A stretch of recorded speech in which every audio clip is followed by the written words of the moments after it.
The NBA is back today. We're in the stretch run, about 30-ish games, a bit less than 30 games to go in the NBA season, less than that for fantasy basketball. So let's take a look at the waiver wire. Who can we add? Who should we drop? How do we approach it? Michael Bolton. Thanks, Josh. It's Michael Bolton here, and it's time for another episode of the Locked On Fantasy Basketball Podcast. Let's get to it. Let's get to it, indeed. You are Locked On Fantasy, your daily NBA fantasy podcast. Part of the Locked On Podcast Network, your team every day. Hello and welcome to the Locked On Fantasy Basketball Podcast, brought to you by Basketball Monster. My name is Josh Lloyd, and an air fryer is just an oven. I'm also the lead fantasy analyst at basketballmonster.com, and you can find me on Blue Sky, joshloyd.bsky.social, on Twitter at redrock_bball, on TikTok at redrock_bball, and on Instagram at Locked On Fantasy Basketball. Today's episode is brought to you by FanDuel. Right now, new FanDuel customers can get $150 in bonus bets if your first $5 bet wins. Yeah, go to lockedondaily.com as well and find the best newsletter for your favorite team. That is lockedondaily.com. Sign up and get it free in your inbox. Double bang this one, of course, and you're listening and you're watching and you're commenting and you're subscribing. All that stuff, which all is very much appreciated. It's been an interesting break for me here as we get ready for these games to return. I enjoyed the All-Star break, bit of a reset, recharge, maneuver, whatever I'm doing. And then a million things happened, which I'm grateful they happened at this point in the year, because it means it's not while I'm actually working crazily. But still, like, the recharge stuff just went out the window a little bit, which is not ideal, but whatever. We now lock in for the final 2 months of the NBA season, and then we go back and move on from there. All right, so we are here to talk about the fantasy basketball waiver wire. It is World Day of Social Justice. There you go. It's the waiver wire show. We're not no social justice stuff needed in talking about the waiver wire, of course. Let's just talk about how we're approaching the waiver wire, I guess, at this point in the season, because it is important. And we've done a couple of shows already this week speaking about that and about how we need to start locking in if we're in head-to-head leagues. Roto, a little bit different. We want more prolonged value. Head-to-head, it depends again when your playoff start. Is it in 2 weeks? It might be 3, 4. I don't know. Where are you positioned? You might need to start being like, hey, I need to start getting games in. I need to start being ruthless. I need to start stashing. Forget about it. Someone's out for 2 weeks, I can't hold, because there's no point if you're not going to be playing when they return. And values of like long-term, rest of season, and if you're asking questions about, which one of these 4 guys is going to be the best guy for my last spot on the roster, the answer is nobody. I need you to get this into your head. If you're asking, hey, what do we do with adding this random guy versus this random guy, and who's going to have the best value rest of the season, the answer is nobody. None of them. You don't look at it that way. There's none of that stuff. You need to be making moves and chop and change and move and chop and change. You need to be seeing what's developing. You need to use those spots to get extra games in.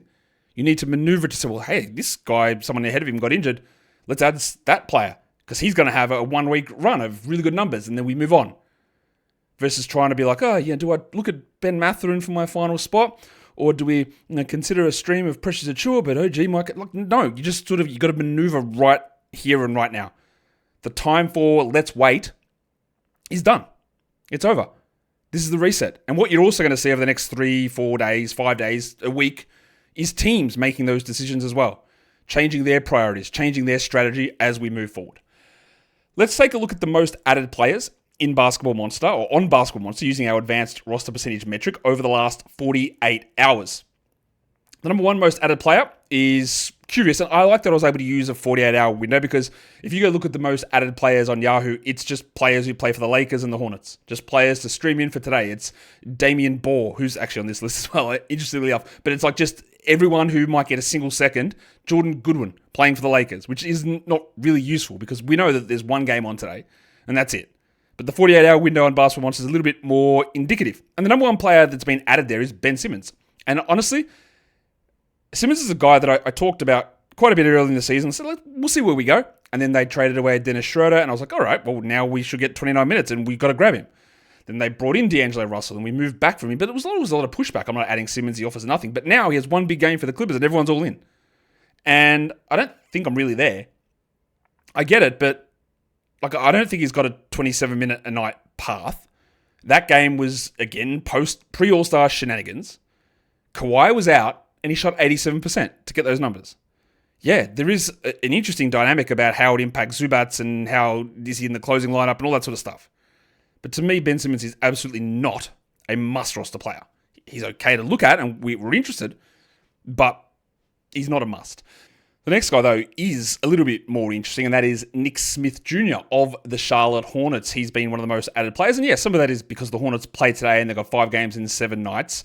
But there's clearly a risk with how bad this team is, and guys maybe not playing the rest of the season. We already know Miller's out. We already know Trey Mann, or we don't 100% know because they haven't announced it, but Trey Mann's not playing this season. LaMelo Ball is returning today. Mark Williams is returning today. And we'll see what happens with those guys down the stretch. And Miles Bridges is similar. No guarantee that those guys are playing rest of season at all. Like, by rest of season, I mean, are they playing every game through the 30th of March, 13th of April? Are they playing on the 25th of March? I don't know. But at this point, we're sitting in a spot where Smith is bad enough and young enough to see what they're going to do. The numbers up on the screen there are the numbers over the last week of action, not the last week of days, the last week of action, because obviously we've had a bunch of days with no games on. He's still rostered in only 14% of leagues, Nick Smith, and 60% on Yahoo. He's had a 21 usage over this time. Like, his numbers aren't particularly good. 20 fantasy points is not super strong. 11 points, 2.5 boards, 4 assists. But the thing is, the last game that he had was encouraging. He's hit all his free throws. He's played 30 minutes a night. There's a little bit of something there. So I get why Smith is added, especially for this schedule period. And again, 5 games in 7 nights. I'll tell you now, LaMelo Ball is not playing 5 games in 7 nights. That's not happening. So Smith is an interesting guy to add. He's useful enough. Is he going to be good enough to hold through, hey, I need an open roster spot to stream? Probably not. He's probably not one of those guys that falls into that area. But that's okay. Yeah, for the short term, you can see where it goes. We've got a nice little bump schedule-wise for them now, and we can see what he does. So it makes sense that he would be added in that particular scenario. The next most added player is George Niang. We talked about him on the, hey, let's take a look at these guys post-All-Star break and what they're able to do. There is Mohamed Waiver. He has been starting for the Hawks, but Niang has played big minutes. They've got a bunch of players out. I know this seems somewhat controversial, and people have pushed back on me saying this when I did the show about the post-All-Star break stuff and talking about your teams that I thought were at risk of tanking it. And I put the Hawks in. They got no way they're tanking. They're not doing that.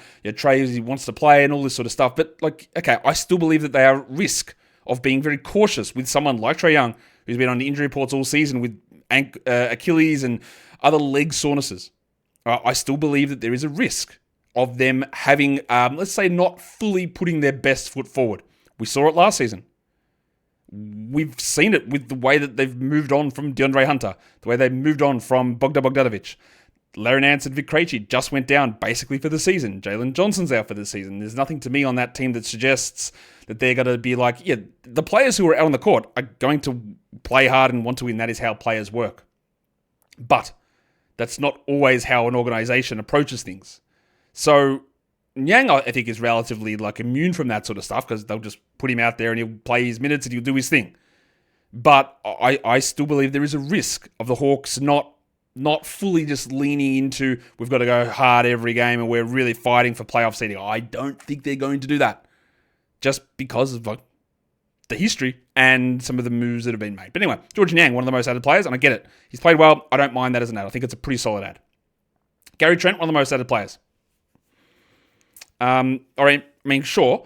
The only thing I would say about Gary Trent is it's Gary Trent. But the second thing I'd say, which is a positive, is that when we did the playoff schedule show yesterday, the name that kept coming up with the Bucks is who's got the best schedule, who has the most quality games, who has every single one of their games basically through a lot of these playoff periods as being quality games. It's them.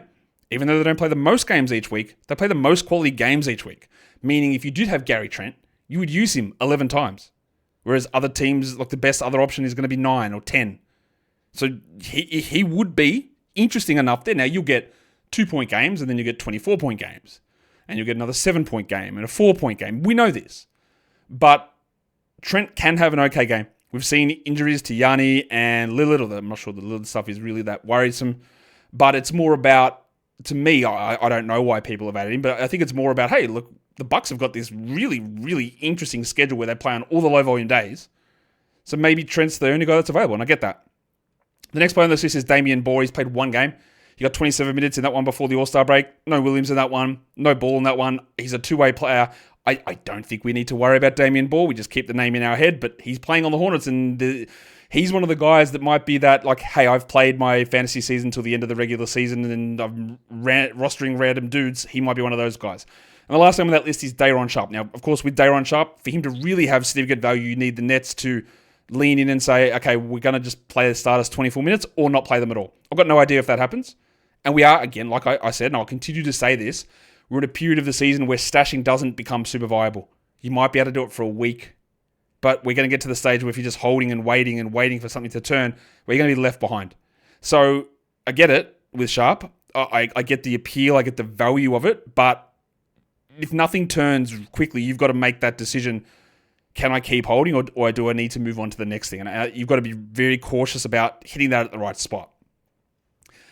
Today's episode is brought to you by FanDuel Sportsbook. When an NBA game starts, whether it's on time or not, that's beyond the point. But when an NBA game starts, that doesn't mean that the action is over. The action is just getting started. There's no better place to get in on it than FanDuel, America's #1 sportsbook. You can place live bets all throughout the game. So if you just missed the opening tip and you want to get in and say, oh, something's happening here and I like this team or I like this particular spread or line or total or player prop, whatever, it's all available over on FanDuel with the live betting. And you can combine your live bets into one same game parlay as well. You can check to see, I think this team's going to make a comeback, a late game rally. They're going to do a backdoor cover, whatever it is. You can do that with all the live betting features over on FanDuel. And right now, new FanDuel customers can get $150 in bonus bets if your first $5 bet wins. Go to FanDuel.com to join today. That is FanDuel.com for your shot at $150 in bonus bets. Make every moment more with FanDuel, the official sports betting partner of the NBA. And don't forget to gamble responsibly. All right, let's get back into talking more waiver wire type things now. Because again, it's a weird period of the season. I didn't want to do the Yahoo most out of guys. Doesn't make sense. It's all just random hoarder to Lakers players. Fantrax, there hasn't been that much movement over the last 7 days, so not really much to talk about there either.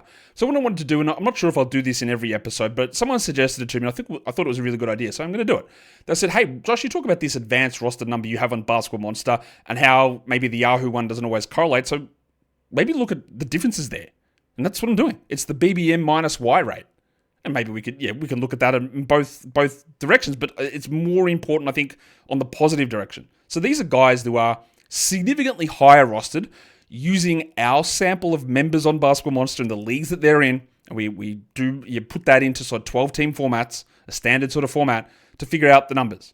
And like all of them, these 6 names that I've got here, you can see if you're watching on that on YouTube as well, you can see that there is gigantic discrepancies. All of them are 65 or 66 percentage points difference. So 90 to 28. Like that's sort of a marker. Well, that's not quite exactly right, but yeah, 89 to 28 or whatever it is. Those differences are pretty significant. And I just wanted to bring these names up. Moussa Diabate. He's a plus 66% between Yahoo and Basketball Monster.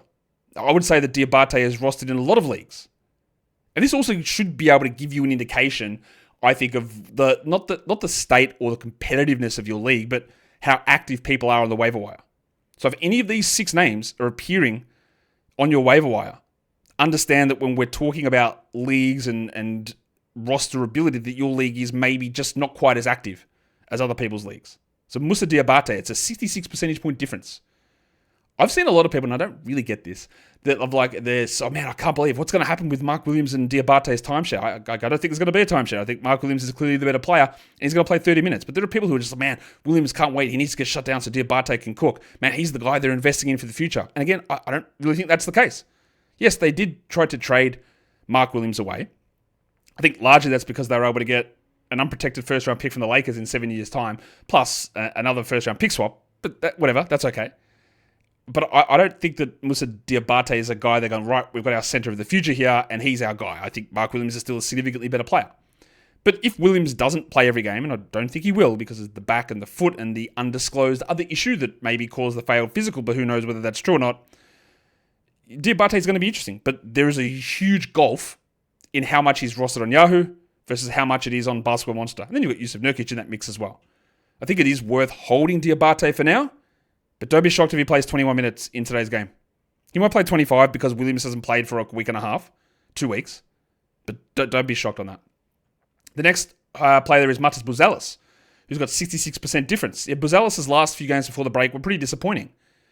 And how the Bulls approach this post-All-Star will be very interesting. But I would have been holding him, but you can obviously see there's a big discrepancy. Bub Carrington, 65% differences. Now, Carrington has been frustrating this season with incredibly low usage and bad efficiency. Now, since the trade happened with Kuzma and he went back into the starting lineup, I don't know what they're going to do with Brogdon and Smart, and I'm very worried about it. We've seen Carrington's efficiency rise. Is that because Kuzma is out? Not really. But what we've seen is his minutes go up. That's part of it. And the usage hasn't changed massively. I do like Carrington a lot. I'd like to see him do stuff consistently, which it hasn't really happened yet. But yeah, there's a big difference there. And the next guy we talk about, I'm going to go to New Orleans because Jose Alvarado's got a 65 percentage point difference in his roster rate as well. Now, we know that DeJounte Murray's out for the season. The Pelicans have somehow the third worst or second worst record in the entire NBA. And there's a couple of older / injury-prone players. CJ McCollum, Zion Williamson, even Trey Murphy you could throw in there. And Alvarado is not immune to injuries. He gets a lot of them himself. But at the moment, he is starting. And I would say let's at least 51% of the time, the majority of the time, he's going to be able to put up good numbers. His numbers over the last week, they're okay. But look at that, 29% on Yahoo, 94 on Basketball Monster roster number. But he's 73rd over the last week. He's 89th in points leagues. And those numbers, if they hold, that's probably good enough to be a guy to roster versus a stream-through guy. That's probably good enough. Now, the Pelicans do have one rough playoff week or one rough playoff series. I think they've got 5 quality games over 3 weeks, which is not great. But he almost probably just cuts through that and is better than a stream-level guy. Yeah, over that time, 12, 3, and 6.5 with 2 steals. But we know what he is. He's an assist and steals guy. You get some threes. You might have some iffy percentages at times. He's played 30 minutes there. They haven't always committed to starting him, but he's one of those names that I think is relatively interesting there. And again, 29% Yahoo. Just check on your league. And again, if you are in, you know what we're going to do. If you're in an old double onyx, diamond, titanium, platinum, palladium league, Alvarado was snatched up 3 years ago, probably. Let's be fair. That makes the most sense. And sometimes luck is a big part of this because you might have gone and grabbed Jose Alvarado after DeJounte Murray got injured. And then he played 22 minutes coming off the bench the next game. And you went, what's going on? And then if you decided, well, I'm not gonna drop him or move on, that's okay. And then the next game, I think he started and played 24 minutes and was bad. And then if you held on to that, that's great. But sometimes we see these little indications from teams and sometimes things just happen for no reason. And while it made sense for Alvarado to start, it also made sense for Alvarado to play 30 minutes in the 2 games post Murray injury, and it didn't happen. So sense doesn't always play a huge part in rotations or decisions, and sometimes, and this is, I think, part of the real challenge in fantasy basketball is patience versus moving too slow. And it's very easy to find arguments and examples for either way. If you're patient with a player for the first 3 weeks of the season because they've been struggling and then they never turn good, where you've missed out on a bunch of guys to pick up off the waiver wire. If you panic early on because the guy's been struggling the first 2 weeks and then 7 weeks later he picks it up and he rolls as top 60, well, you're an idiot for going too quick on it. And half the time, you just don't know on that. You can't have blanket rules with this sort of stuff. And that is the challenge of all of this. So Jose Alvarado is one of those names I think we do have to pay some attention to. The next name on this list, the difference between Basketball Monster and the Yahoo rankings, the BBMY rate, Quentin Grimes sits there at a plus 65%. Yes, Lonnie Walker did sign with the Sixers. I don't really think he's a huge risk to Grimey and his playing time, but maybe he is. I don't think so. Lonnie Walker, again, has been in the league for a long time. He couldn't get a job in the league this year. He went and played over in Europe. He is a horribly bad fantasy player. He's a guy that needs to be sort of a volume scorer in the NBA, who's also a well below average efficiency player. And I don't really think that that's like the archetype of player that people like. Well, that's not true. That teams like. People love Lonnie Walker, but he's not an everyday contributor. So I think Grimes is more that, but he's not as flashy. So it just gives them a little bit more of a floor value base for the Sixers overall roster, especially with Eric Gordon dealing with this wrist thing. But I don't think we need to worry about Lonnie Walker too much. And all this goes back to Quentin Grimes. I think he's going to start. He's going to play big minutes. If he gets the Nick Nurse 36, we're in on that. And we'll adjust if maybe they do. I don't know. But maybe they do. And maybe Lonnie Walker is so good that he comes in and plays 27 minutes a night and cooks Grimes or cooks Zubac. I don't think so, but we watch it. And the last one there is Jackson Hayes. People using our Basketball Monster system are way more into Hayes than the regular public. The Lakers got Alex Len, and that doesn't really bother me that much with Hayes. And I guess last game he played, very limited minutes because he got smacked in the face. He's back today, though. He's not a high upside player at all, Jackson Hayes. But he is someone that I think you can feel all right about having him on your roster. Especially if you need those particular numbers. The schedule makes sense. He's okay as a back-end type stream player. We're going to come back. And we're going to get in and talk about guys that have been dropped. Let's talk about the most dropped players on Basketball Monster. Number 1 on that list is Daniel Gafford. I believe that Daniel Gafford's regular season is over. At the very least, the regular season as it moves for most fantasy leagues is done. I see no reason. Again, if you've got open IL slots, you don't drop him. But I don't think that Gafford's coming back anytime soon. I don't think Davis is coming back anytime soon. I don't think Dwight Powell is coming back anytime soon. I think all of those guys are basically out for the regular season. So I get it. The second most dropped player there is Matas Buzelis, which is interesting because I just said that he had one of the biggest discrepancies between Basketball Monster and Yahoo, which is true. But a lot of the Basketball Monster members have sort of moved off of him because of some of the poor showings pre-All-Star. I would like to hold to see what happens this week, so I wouldn't have moved off of Buzelis just yet. The next one is Little Chungus, Nikola Jovic, whose last couple of games actually pre-break weren't particularly good. Again, we try and eliminate a lot of that pre-break stuff out of our brain because there's wackiness there. They were trying to integrate Andrew Wiggins and figure out how it's going. He's very much on the chopping block, though. I wouldn't say that Jovic is a absolute, you've got to hold this guy through everything, because he definitely, to me, falls into that, hey, if we cut this guy and use that spot to stream, we'd probably get way more value out of it. So I get that part of it. Aaron Wiggins, one of the most dropped players. That's Aaron in Oklahoma City. Yeah, he had that really nice run that people seemed to convince themselves was going to be something that held all the way through. It never was. It never made sense that it was going to do that. He's a guy where if the Thunder play, you go, let's see what Wiggins brings. And you hope it's good, and then you move on if it's not. The next most dropped player is Bud Hield, because he played 13 minutes last game. He was replaced by Brandin Podziemski, and the Buddy Hield cycle for the 4th time has hit. This is what happens. He might have a run later on, but yeah, you obviously do not roster. You don't roster Bud Hield. There's no reason to roster Bud Hield. Bud Hield is not good enough to be rostering in these sort of situations. He's a desperation stream guy when you're looking for threes, and that's really about it. In fact, Buddy, get that garbage out of here. Sounds about right.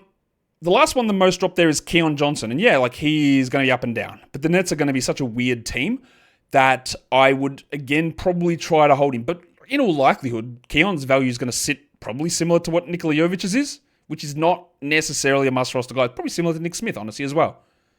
But I get it. He is going to fluctuate in performances, but I do think there will be a relatively strong run of production from him. If we look at Yahoo at the most dropped players, this is interesting because these are the people that I guess guys would have dropped to be able to stream in Lakers and Hornets players today. And the number 1 player on this list is actually Keon Ellis. And I don't think people would do that. But again, Keon Ellis, 2 games ago, was great. Then he played 21 minutes in the next one and did nothing. And that's the problem with Keon Ellis, is I don't think Keon Ellis is good enough to get 30 minutes every single night. And if he plays 21 minutes every night, he's nowhere near good enough for fantasy. He's a very good steals player. He does provide really strong defense on that team, but the question you're always going to have to ask is, who do they bench? They're benching DeMar DeRozan, are they? Zach LaVine? Malik Monk going back and playing 25 minutes? Keegan Murray? All that seems relatively unlikely. And there are certain ways you can do it, but overall, I get why people would have, especially in a points league. In a points league, holding Keon Ellis doesn't make any sense. In a category league, I'd probably try to do it. Yves Missi, the next most dropped player. Missi was hurt in the last game before the All-Star break. We didn't really get a significant update on it. But like we know, as teams transition at this time of the year, we transition. And Missi is absolutely not even close to being good enough to be a player that you hold to wait to see what happens. What is he, like the 150th best player? Even if he is even that over the last month? Probably not. So yeah, easy drop. Dylan Brooks, yep, no problem. Dylan Brooks is what I think you should just burn into your heads. Not because he's particularly pretty, or anything like. It's just that is the player, and everyone's got no problem doing this. They go, let's add Dylan Brooks. Oh, that was good. All right, we'll drop him. That's what you do through this period of the season. But there are so many more players, Yves Misi, who fit into that grouping where people don't do it. Where you look at it and go, okay, let's try what Dylan Brooks has got. All right, we got it. Let's on to the next one. And we grab the next guy. And that pool of the Brooksies and the Dorts, those sort of players, even Malik Beasley to a degree, Gary Trent, it expands at this time of the year. Gershon Yabusele, most dropped player, I've talked at length about this guy, is that when Joel Embiid plays, he has zero value. And when Joel Embiid is out, he has value half the time. And to me, that is not a good enough reason to hold on to somebody. Tom Bryant, most dropped. It made no sense for me to roster him. None whatsoever. People were adding him on a 15-game day because Miles Turner would miss. Craziness. If you've still got him, please move on. And the next one is Jordan Clarkson, the man on the street. Jordanclarkson. Clarko was out on the back-to-back for the Jazz as they decided to play some guys on the back-to-back for some reason. Clarkson's numbers have been very good. But he is in that. Dylan Brooks, Lou Dort, Gary Trent. He's better than all those guys who you stream in when he plays and then you move on when you don't have him there, which is, again, pretty reasonable. I've got 6 names here who are very highly rostered. A lot of them sitting at 100% rostered on Basketball Monster. Not all of them, but a lot of them are. Who I just don't think that you need to be just holding on for dear life. Number 1 on that list is D'Angelo Russell. Now, Russell has had some big games, and the last time we saw the Nets, I believe that they played their starters like 30 minutes a night, which they hadn't been doing. And if Russell played 30 minutes a night every game, you would absolutely be like just loving that. But what's the likelihood of that? It happened once. Is it going to keep happening? I honestly, I really doubt that. And Russell getting 26 minutes a night with random sits and back-to-backs off, or 25 minutes, or whatever it is not, it's not super appealing. These players that sit on a droppable list, you don't have to go and drop them. It just means that when you are considering, is there a guy on my roster that my roster's too good and I've got no one to drop for streaming? Well, there are a bunch of guys that actually win, and we did this earlier in the week, that if you do stream in and you get 6 games, 5.5 games on average per week extra out of that slot, well, that becomes more useful. The second name is a name that I did just reference. We're talking about Keon Ellis, but it is the Sacramento Kings, and it's Keegan Murray, who's been really quite poor this season. That was one of the ones, and I get a lot of stuff wrong, but one of the ones I got right was like, why are people drafting this guy at pick 70? It makes no sense to me because his usage is going down, and his shooting dropped last season, and I'm not really sure what he's going to do. And yeah, it hasn't been super good. Now, you look at those numbers, and they're okay, actually. 95th ranking over the last week. All right. Under 15 usage. The reason that his ranking was able to be that high is at 1.3 steals and 1.3 blocks and 7 boards, which are all okay numbers. And if he was giving us top 90 numbers rest of season, we'd actually be okay with that. I just don't believe that that's what we're getting.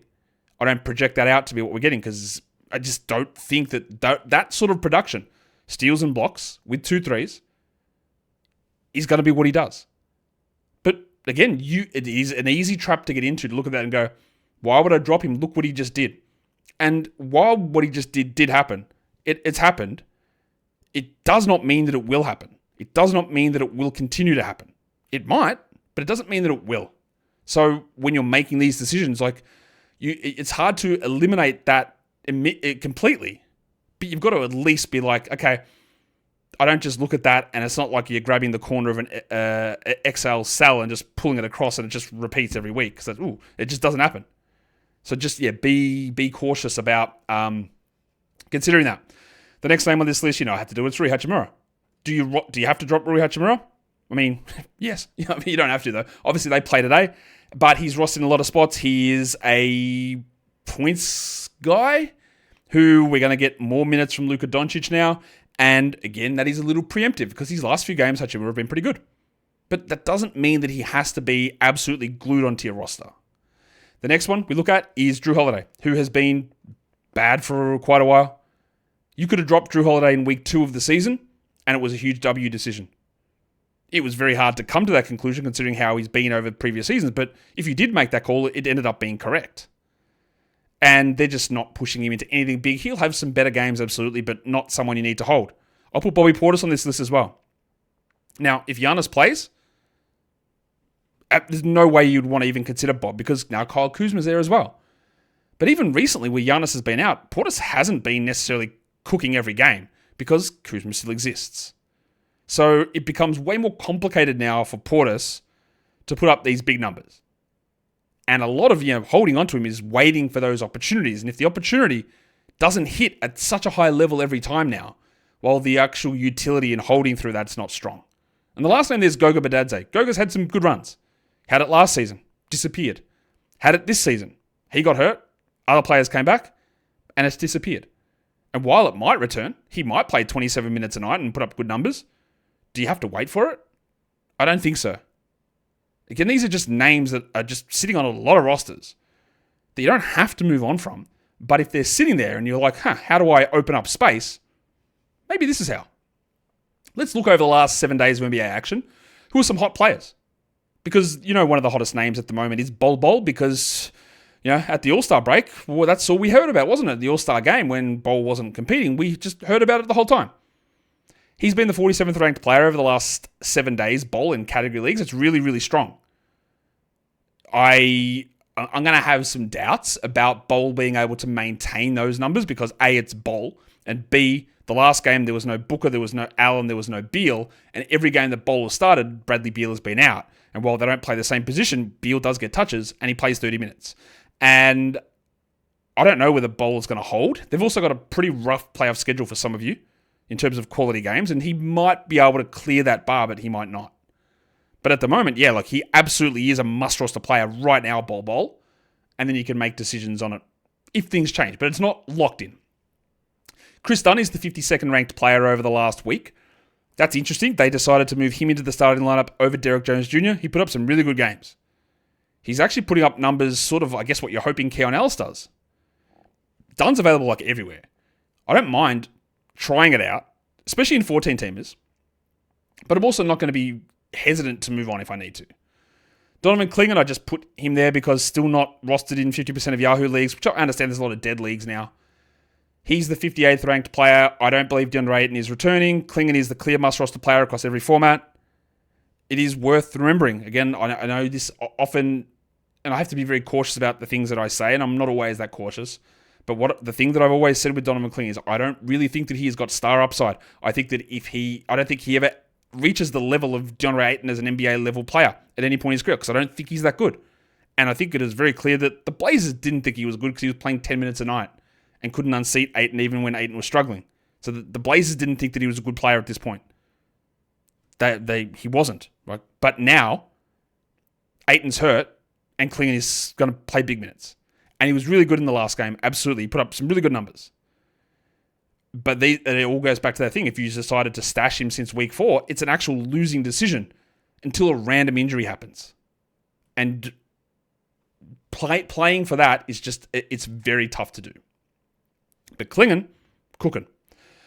Grayson Allen, a 61st ranked player. Again, some of that is Beal being out and how they use Allen and O'Neal and Beal and Bol and these sort of guys down the stretch here is going to be intriguing because things are obviously clearly not working. So how many switches and moves does Budenholzer have? So Allen is definitely not someone I'm looking to grab, but those numbers suggest that he's got to be in that mix for us. The next name there has been a really interesting player. He was really, really popular, obviously, across All-Star break, All-Star weekend, because he won the MVP of the Rising Stars. He was in the dunk contest, and that's Steph Castle. I very, very, notoriously do not think, was not high on Steph Castle as a draft prospect. Don't think that he's really a point guard. I still don't think that he's playing point guard here. They have 2 other point guards and brought in another one to play over him in De'Aaron Fox. He sits at 37% rostered on Yahoo at the moment, which is obviously a low number. The thing that I don't really get here with the Spurs and with Castle is that why are they running with him with the highest usage on the team? 29% usage over the last week. Yeah, his numbers have been great. 32 fantasy points, 69th ranked player giggity over the last week of action. He's averaging 21-3 with 2.3 assists. But you'll note on that, the reason he's able to get there is insane usage, 56% shooting from the field. And he's also at 1.5 steals, which, okay, that may or may not hold. I've got no problem if you want to try Castle out and believe this holds, but to me, there are numerous fantasy red flags there. Why would that usage hold? The minutes are only 26. That field goal is not going to hold. He's got no rebounds or assists and still not a huge volume of threes, even though they're better than they have been.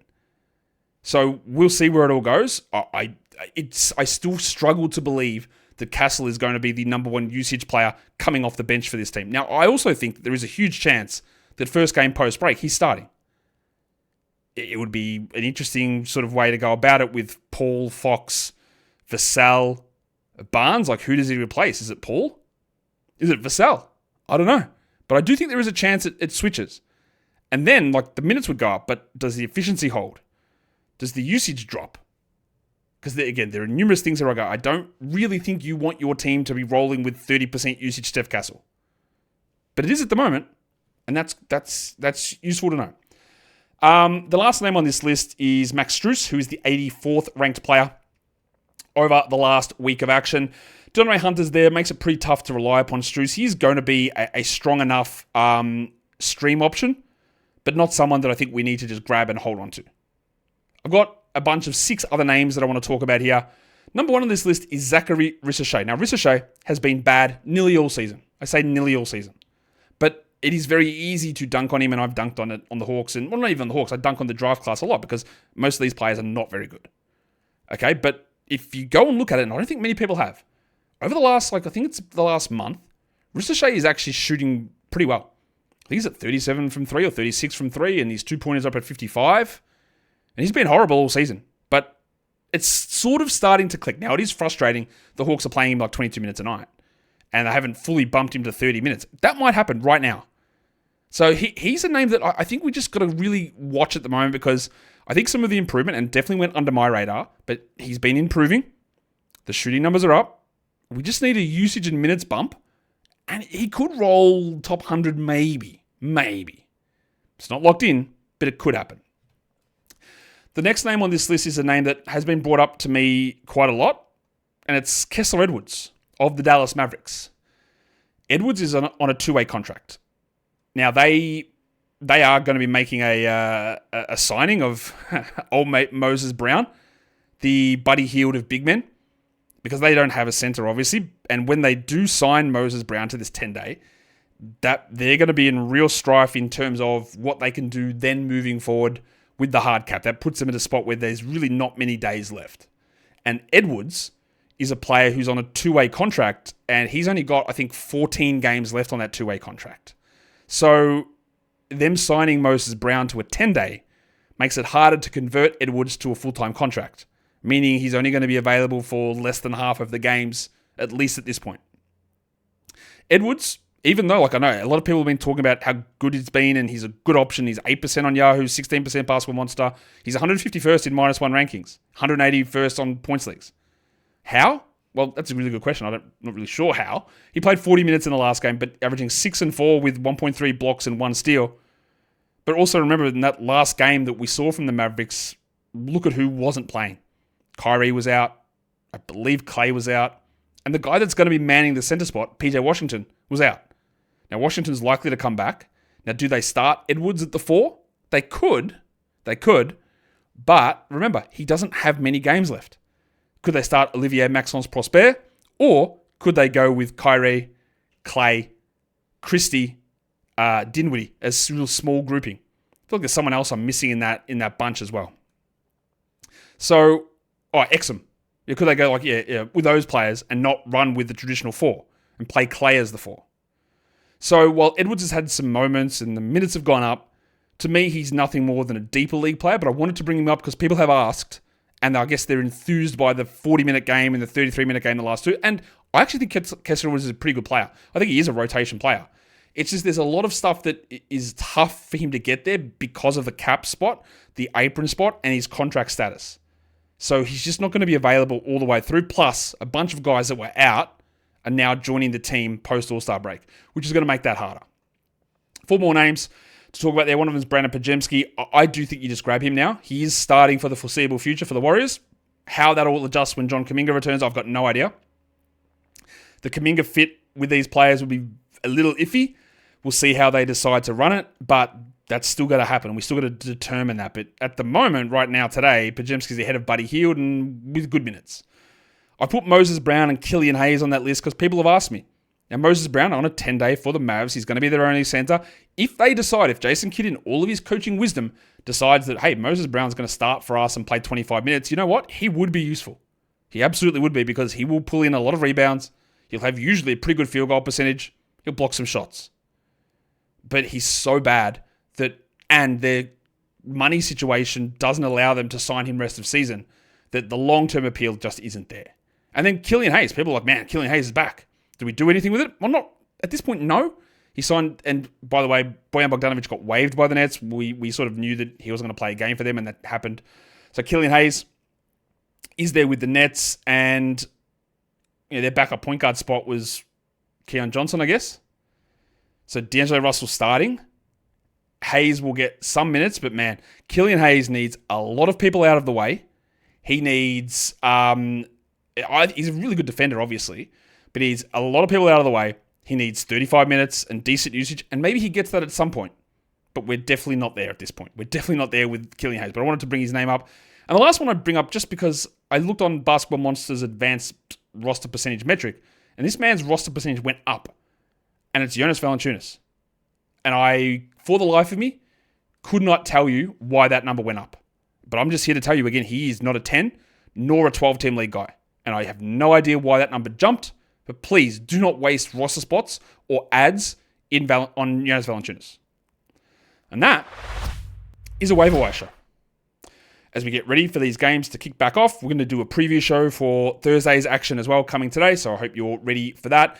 And if you want to make sure you don't miss that, or just hit the thumb on this video, subscribe, and leave all of your comments and thoughts down below. Guys, I want you to stay positive. I want you to keep things rolling. I want you to make sure that you are encouraging yourself and encouraging others. Guys, we are done here. Thank you so much for listening, everyone. See ya.